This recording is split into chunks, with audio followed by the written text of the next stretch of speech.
Pernah kepikiran nggak kalau hal-hal paling penting, paling berharga di hidup kita itu justru yang nggak kelihatan? Dunia kita ini sebetulnya diikat oleh kekuatan-kekuatan tak kasat mata yang sering banget kita anggap sepele. Tapi, gimana kalau kekuatan itu tiba-tiba aja hilang? Coba deh tanyain ke diri sendiri, apa sih yang bener-bener jadi penopang hidup kamu sehari-hari? Sesuatu yang kalau hilang, walau cuma sesaat, semuanya bakal langsung runtuh. Apa itu? Nah, ada dua jagoan tak terlihat di sini. Yang pertama, oksigen. Ini adalah napas alam semesta yang bikin kita hidup. Dan yang kedua, internet. Ini udah kayak denyut nadu peradaban modern kita. Keduanya nggak bisa kita lihat, tapi wah, sama-sama krusial banget. Oke, kita mulai skenario pertama. Bayangin deh, oksigen, napas alam semesta ini tiba-tiba ngilang. Nggak selamanya kok, cuma 5 detik aja. Tujuannya bukan buat bunuh kita, tapi cuma buat nunjukin betapa kecilnya kita tanpa dia. Cuma 5 detik loh, dan dalam 5 detik itu semua yang kita kenal, dunia kita hancur berantakan. Ini bukan kiamat pelan-pelan, ini kiamat instan. Yuk kita hitung mundur bareng-bareng. Detik pertama, kamu mungkin mikir bakal langsung sesak napas kan? Salah, kamu masih bisa nahan napas kok. Tapi pas kamu lihat ke atas, jeder! Langit biru yang cerah itu langsung jadi hitam pekat kayak di luar angkasa. Soalnya, tanpa oksigen buat menyebarkan cahaya matahari, atmosfer kita jadi gelap total. Detik kedua, tiba-tiba, ding! Telinga kamu rasanya kayak meledak. Gendang telinga kamu pecah. Kenapa bisa?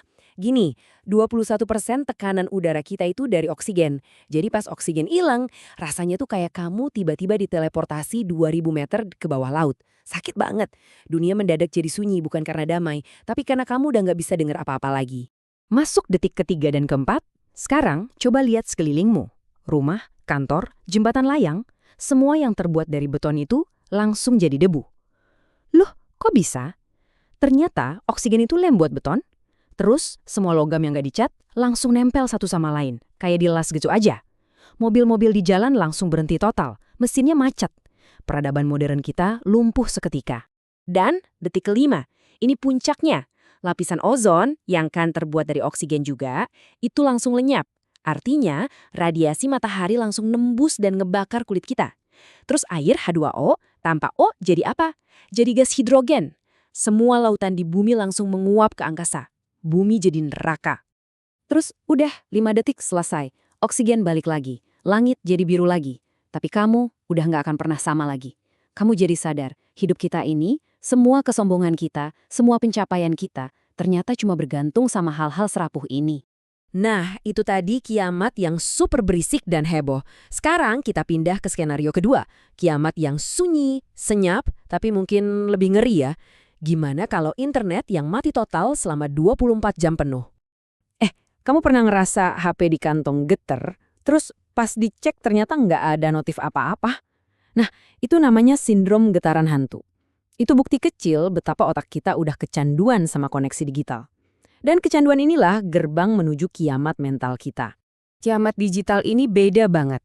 Nggak instan, tapi nyiksanya pelan-pelan. 6 jam pertama, kamu masih denial. Paling gangguan doang. Kamu restart HP, restart modem, bolak-balik.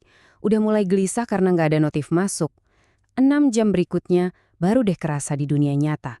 Paket nggak datang-datang, abang ojol yang ditungguin nyasar karena Google Maps mati, stok di warung sebelah mulai kosong. Tapi 12 jam terakhir, ini nih bagian paling seremnya. Saat semua gangguan dari luar hilang, kamu cuma sendirian, sama pikiranmu sendiri, di tengah sunyi yang aneh banget.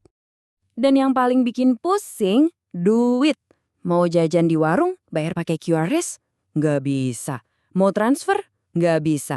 Tiba-tiba, semua angka di m-banking dan dompet digitalmu itu, ya cuma angka, nggak ada artinya sama sekali. Uang yang kamu kumpulin ternyata nggak pernah benar-benar ada secara fisik. Nah, di titik inilah horornya. Bukan lagi soal logistik atau uang, tapi soal diri kita sendiri. Ternyata yang paling menakutkan itu bukan kehilangan internet, tapi kehilangan panggung. Tanpa validasi like dan komen dari orang yang bahkan gak kita kenal, kita jadi bingung, gue ini siapa sih sebenarnya? Oke, jadi kita udah lihat dua skenario kiamat kan? Yang satu hancurin fisik, yang satu hancurin mental. Tapi keduanya nunjukin hal yang sama, betapa rapuhnya kita ini. Kalau kita bandingin langsung kelihatan banget bedanya. Kiamat oksigen itu serangan ke badan kita, senjatanya fisika, brutal dan cepat. Kalau kiamat digital itu serangan ke pikiran kita, senjatanya kesepian, pelan tapi menusuk. Keduanya sama-sama membuktikan kalau kita bergantung banget sama hal-hal yang nggak kelihatan. Terus, apa pelajarannya dari semua ini? Dari dua kiamat bayangan ini? Ini bukan lagi soal gimana kalau, tapi soal perenungan buat kita sekarang, di saat ini. Satu hal yang pasti dari kiamat digital, kita ini bukan lagi penguasa teknologi. Kita malah jadi tawanannya. Kita udah nuker kebebasan kita demi kemudahan, sadar atau nggak sadar. Pada akhirnya, baik itu oksigen dari alam atau internet ciptaan kita sendiri, dua-duanya ngajarin hal yang sama. Bahwa hidup kita ini sebetulnya adalah sebuah hadiah, sebuah kebetulan indah yang ditopang oleh benang-benang tak kasat mata.